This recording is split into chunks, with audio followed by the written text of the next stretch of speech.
Hi, guys. Welcome to the new episode of Red Receipts Off, where I'm going to tell stories about what people tell me and anything. It can go from daily life to their struggles to their happy moments at work. All depends on them.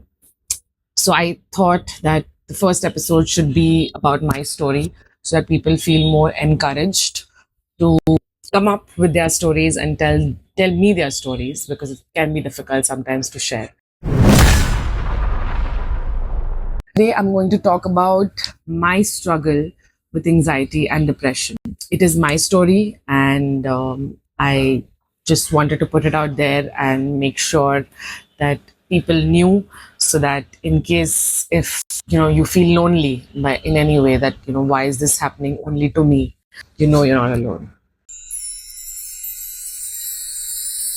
So the first step starts with how do you recognize anxiety? Now, with anxiety, I think maybe it had happened to me in my childhood as well, while I was growing up as well when I was young.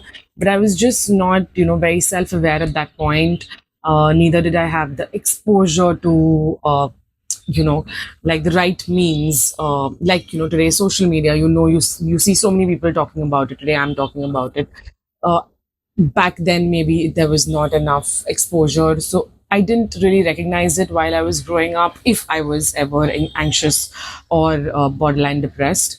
Um, but this time I did realize that there was something wrong with me.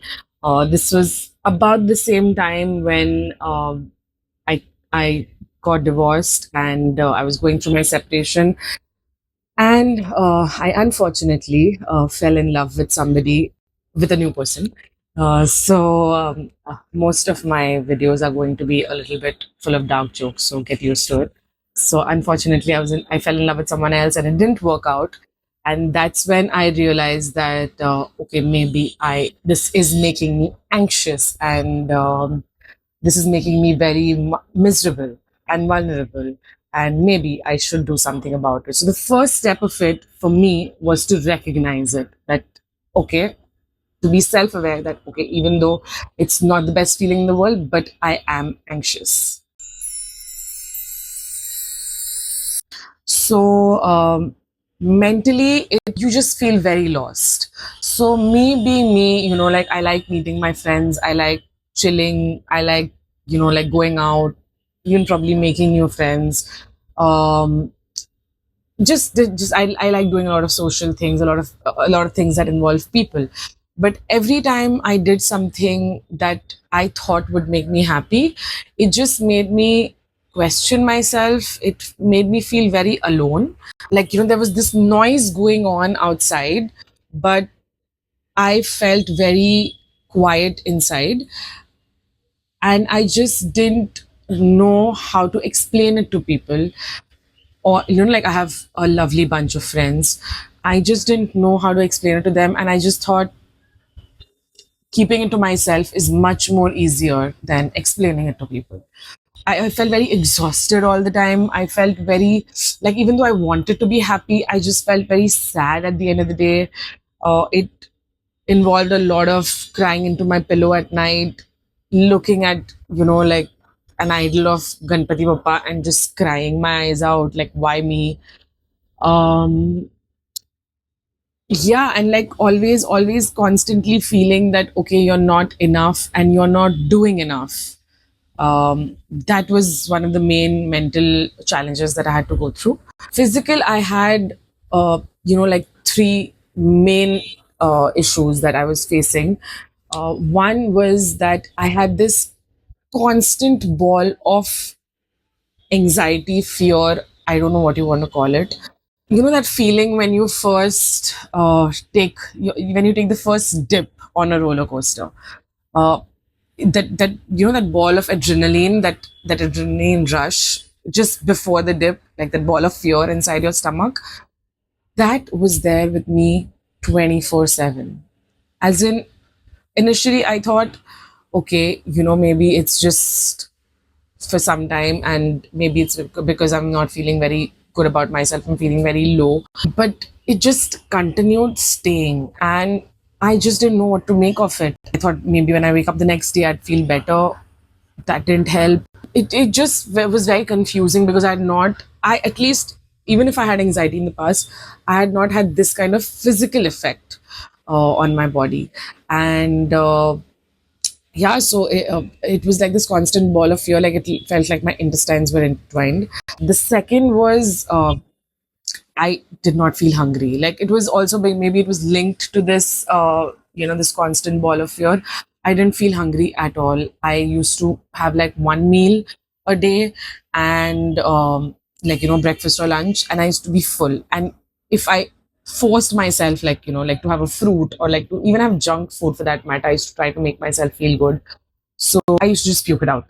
It just didn't stay in my body. Like I did not force it to come out, but it just didn't digest.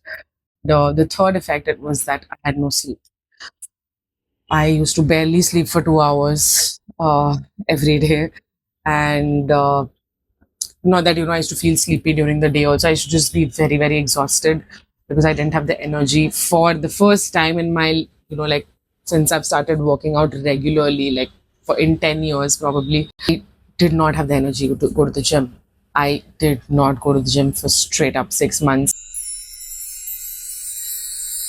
So basically, when it started affecting, when I started having physical impact on because of it, because of my anxiety, as in what I mentioned before, I realized that no, I need to take charge of this and I need to visit a doctor. My best friend suggested me the psychiatrist. I went to him, I told him what was happening, and he, ran a couple of tests. He, interviewed me sort of a little bit about my past, about my families, and he recognized and he told me that I was suffering from clinical depression.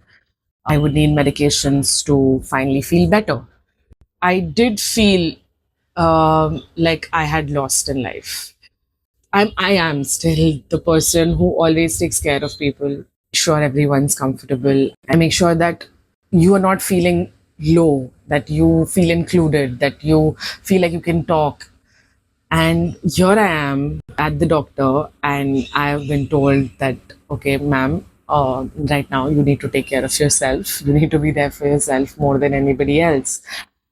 I felt like I could do better, and that I didn't deserve this. I did not do anything wrong except for choosing the wrong people, trusting the wrong people. And because of that, I had to, whatever, face this. He gave me a like a 3 month prescription, and which like extended up to a year.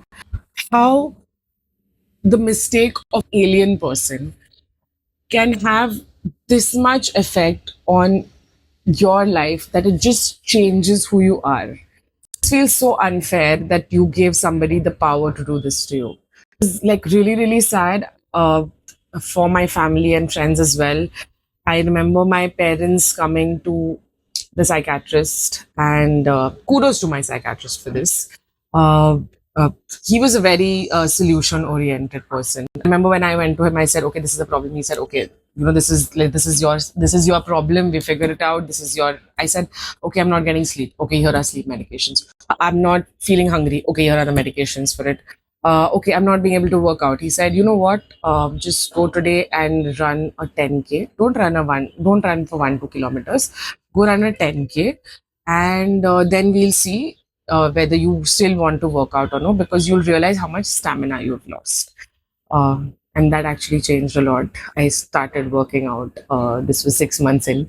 And I remember my parents coming to the psychiatrist, and because they were also very worried. I was only eating one meal a day. And he said, "It's okay, कोई बात नहीं, आपकी बेटी हट्टी कट्टी है, पतली हो जाएगी, कोई बात नहीं. There are a lot of people in the world who live on one meal. It's okay, your daughter will be one more, and she's just losing some weight. It's no big deal. It's not of any concern."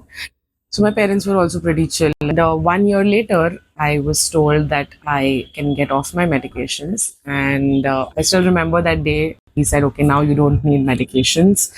And I hope you don't need me in the future. But if you do, I'm always here." He told me that, Bhakti, you are somebody who is sorted in other phases of life, like your work life, your family, your friends, you're pretty chill, you're pretty practical, you get over things, you don't let it affect you. Your love life, your personal life, your relationship with your partner is something that you struggle with. That's where your trigger lies. So recognize that and work on it, and make sure that it doesn't affect you like it did this time, or it has in the past as well when you have not recognized it. And that hit me really hard. And since then, I've just been very mindful of who I give my time and energy to when it comes to relationships or dates. I am not saying that I have perfected it. I still make mistakes. I still go back to the old patterns, and as they say, healing is a process and it takes time. And sometimes you feel like you've healed completely, but then there are times when you feel like, okay, you're back to where you started. So if you're going through the same issues, you're not alone. It's a very human thing to do. I know how to better recover from it. I, like I dwell in that for a bit, but then come out a better person. I deal with it in a better way. How I'm recovering from, any kind of problems that I have in dating or relationships. That was my story about how this anxiety and clinical depression, how I recognized it and how I went through it. If you think that you relate to this, and you want to say something or you need help, please reach out. Please feel free to reach out in the comments or in my DMs. And if you think that you want to share, a story about yourself, something similar or something completely different, also, please reach out to me. I am looking to build this community where all of us share our stories and feel more one, and just realize that we're not alone living this huge trip called life. Thank you. Hi, guys. Welcome